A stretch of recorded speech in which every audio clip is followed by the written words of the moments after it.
Hey guys, today we're going to do a video on how to properly get rid of that slow draining pesky sink that we're always getting in our bathrooms.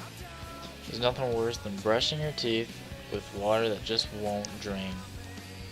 In a lot of cases, yes, a snake is needed, but in a lot of cases, you don't need a snake at all and it just needs a cleaning. We're going to start off underneath the sink at the P-trap. A lot of the P-traps have nuts on either side where I'm pointing, which makes things a lot easier. In this case, the only nut is at the bottom for a bottom clean out. At this point, whether you have two nuts or the one at the bottom, you want to start undoing them. You may need pliers, but you want to start undoing them slowly. You can go slow or let it gush. This is where things might get a little stinky, but just goes to show what can be sitting at the bottom of each trap in your house. Now you want to get something that you can use just to feel around for any other blockages near the trap, or just pull anything out that's remaining. So here we're good, the trap's empty, everything feels good. We're going to leave that nut off on the bottom clean out, and we're going to go up on top of the sink now.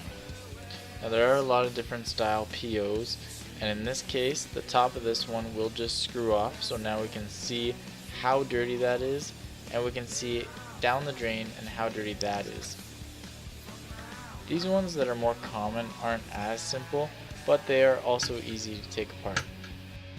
On the back of the tailpiece there is a nut, and all you have to do is undo that nut and it will release the plug from the sink. In many cases, that plug right there will be the leading cause for your slow drainage. Back to our upstairs sink, we still have the bottom clean out nut out. We just want to see if we can fish anything else out with our running water down into the bucket below our P-trap. Now we have our P-traps back together, we have our POs back together, should be draining like new. And if the sink is still backing up, there may be a problem down further in your drainage line, which a snake most likely will be needed for. And don't forget about that yummy water. But that's what the toilet's good for. Thanks for joining us on another episode of the PlumbMUIRS.